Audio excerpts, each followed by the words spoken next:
معاملہ رہا شیخ عبد القادر جیلانی رحمت اللہ علیہ کی 11ویں شریف کا. اب تو شریف لگانا ایک عام بات ہو گئی ہے. ہم پہلے سمجھتے تھے قرآن شریف اور کعبہ شریف ہیں، لیکن اب تو کعبے کی بھی کوئی اہمیت نہیں رہی، قرآن کی بھی کوئی اہمیت نہیں. اب کسی کے سامنے بھی شریف لگا دیتے ہیں. یہ بھی ایک طریقے کی عجیب و غریب بدعت ہے. کسی کے بھی آگے شریف لگا کر کے اس کو شریف بنا دو اور اس کا مرتبہ بڑھا دو.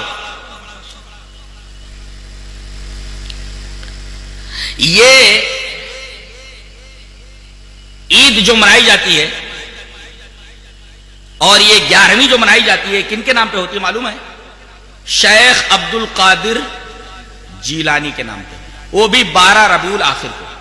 کہتے ہیں کہ کہاں لکھا ہے کہ عبد القادر جیلانی کی 11ویں نہیں منانا؟ قرآن میں دکھاؤ، حدیث میں دکھاؤ. کہاں لکھا ہے کہ محرم نہیں منانا؟ ایسا دکھا دو. محرم نہیں منانا ایسا دکھا دو. تو میں یہ پوچھتا ہوں کہ ہم بھی 10 لاکھ دیتے، تم یہ دکھا دو محرم کہاں کرنا ہے، قرآن میں کہاں لکھا دکھا دو، حدیث میں کہاں لکھا دکھا دو. اب مسئلہ کیسے حل ہو؟ میں کہتا ہوں کہ کہاں لکھا ہے دکھا دو، تم کہتے کہاں نہیں لکھا ہے دکھا دو. تو مسئلہ کیسے حل ہوگا؟ مسئلہ پھر وہی طریقہ ہوگا حل کرنے کا کہ کتاب و سنت کی طرف رجوع کیا جائے. اب کہتے ہیں کہ کیا 12 ربیع الاخر کو اگر شیخ جیلانی کی 11ویں منا لی جائے تو کیا حرج ہے؟ حرج ہے اس لیے کہ اس میں جو سبیلیں لگائی جاتی ہیں پانی کی، اسی طریقے سے جو شربت پلائے جاتے ہیں یا جو چیزیں بنتی ہیں یا جو قربانی کی جاتی ہے ان کے نام پر ہوتی ہے، یہ ما اہل لغیر اللہ کے ضمن میں آتی ہے. اور اللہ تبارک و تعالی نے فرمایا انما حرم علیکم المیتۃ والدم ولحم الخنزیر وما اہل بہ لغیر اللہ. وما اہل لغیر اللہ کا مطلب یہ ہے ما اہل بہ لغیر اللہ کا غیر اللہ کے نام جو چیز منسوب ہو جائے، منسوب ہو جائے جی کہ یہ بابا کا بکرا ہے، یہ اجالے شاہ کا مرغا، یہ سید کبیر کی گائے، یہ بی بی فاطمہ کی سہنک اور یہ شیخ جیلانی کی 11ویں. تو اس طریقے سے جو ہے یہ 11ویں ربیع الاخر کا جو معاملہ ہے وہ اس وجہ سے ناجائز ہے کہ یہ ما اہل لغیر اللہ کے ضمن میں آتا ہے. غیر اللہ کے تعلق سے غیر اللہ کے نام پر لوگ چیزیں پیش کرتے ہیں، لوگ بناتے ہیں، اس وجہ سے اس کی حرمت ہے. اور شیخ جیلانی یہ نبی کریم صلی اللہ علیہ وسلم کے 500 سال بعد ہیں. نبی کریم صلی اللہ علیہ وسلم اس دنیا سے گئے، اس کے بعد 500 سال کے بعد یہ حضرت آتے ہیں. اب بتائیے جو نبی کریم صلی اللہ علیہ وسلم کے 500 سال بعد آیا ہو اس کے بارے میں کوئی معاملہ یا اسی طریقے سے اس کے تعلق سے کوئی چیز کرنا، یہ شریعت کیسے ہو سکتی ہے؟ شریعت تو نبی کریم صلی اللہ علیہ وسلم پر ختم ہو گئی تھی. الیوم اکملت لکم دینکم واتممت علیکم نعمتی ورضیت لکم الاسلام دینا. لہذا ما اہل لغیر اللہ یا ما اہل بہ لغیر اللہ کے ضمن میں آ کر کے یہ جو 11ویں ہے پیر صاحب کی وہ ناجائز ٹھہرتی ہے. اسی طریقے سے ماہ رجب کے 22 رجب کے جو کنڈے بنتے ہیں، رجب کے مہینے میں 22ویں رجب کو جو کنڈے بنائے جاتے ہیں وہ جعفر صادق کے نام پر ہوتے ہیں. نام پر ہوا تو ما اہل بہ لغیر اللہ کی وجہ سے حرام ہوا.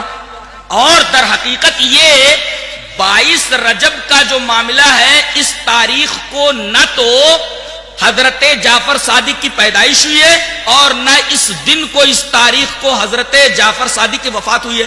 جب حضرت جعفر صادق کی وفات اور پیدائش دونوں کا تعلق رجب کی 22ویں تاریخ سے نہیں ہے تو پھر کیوں منایا جاتا ہے 22ویں تاریخ کو؟ اور رجب کے کنڈے جعفر صادق کے نام پہ کیوں منائے جاتے ہیں؟ در حقیقت ایک بہت خطرناک چیز شیعوں کی طرف سے چل کر کے سنیوں میں آ گئی ہے. وہ حقیقت یہ ہے کہ وہ شیعہ تبرہ کرتے ہیں صحابہ کرام کے اوپر اور خاص طور سے یزید کے والد حضرت معاویہ رضی اللہ تعالیٰ عنہ کے اوپر. اور حضرت معاویہ کی یہ تاریخ وفات ہے. 22 رجب کو حضرت معاویہ رضی اللہ تعالیٰ عنہ کا انتقال ہوا. اب اس دن خوشی منانا، یہ حلوے پکانا، یہ ساری چیزیں کرنا، یہ در حقیقت غیر محسوس طریقے پر سنیوں کے ذریعے تبرہ کرنا ہے، گالی دلانی ہے حضرت معاویہ رضی اللہ تعالی عنہ کو. لہذا یہ چیز بھی شریعت سے کوئی تعلق نہیں رکھتی، یہ بھی بدعت میں آتی ہے. لوگوں کا یہ عقیدہ ہے کہ ماہ شعبان میں روحیں آتی ہیں، لہذا ان کے لیے کچھ کھانے بنا کر رکھے جاتے ہیں، یہاں تک کہ اگر وہ شراب پیتا تھا تو شراب کی بوتل بھی رکھ دی جاتی تھی. انا للہ و انا الیہ راجعون.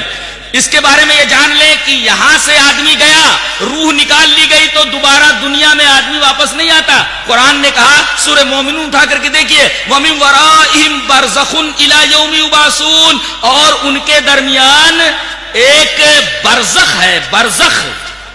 برزخ مانے آڑ، یعنی ایک آڑ کھچ گئی ہے. اب وہ لوگ اس آڑ کو پار کر کے اس دنیا کے اندر نہیں آ سکتے، اب وہ قیامت کے دن ہی اٹھائے جائیں گے. یہ آیت کریمہ بتاتی ہے کہ آدمی جب مر گیا تو اس کی روح یا تو سجین میں پہنچ گئی یا علیین کے اندر پہنچ گئی. اگر وہ اچھی روح ہے تب تو وہ دنیا میں کیوں آئے گی؟ دنیا کی پریشانی تو جھیلی ہے اس نے، وہ دنیا میں کیوں آئے گی؟ اور اگر بری روح ہوتی تو اس کو فرشتے آنے کیسے دیں گے، گھومنے دیں گے؟ وہ دنیا کی جیل تھوڑی ہے کہ توڑ کر کے بھاگ جائیں، وہ فرشتوں کی جیل ہے، بہت بری طرح مارتے ہیں اور کسی کو اس جیل سے آنے نہیں دیتے. تو اگر اچھی روح ہے تب تو دنیا میں آئے گی نہیں، بری روح ہے تو فرشتے اس کو آنے دیں گے؟ جاؤ پیرول کے اوپر رہا کیا جاتا، گھوم پھر کر کے آ جاؤ، یہ دنیا کی جیل ہے. لہذا اس طریقے کا عقیدہ ایک بےہودہ عقیدہ ہے، اور یہ وہی آدمی بنا سکتا ہے جس کے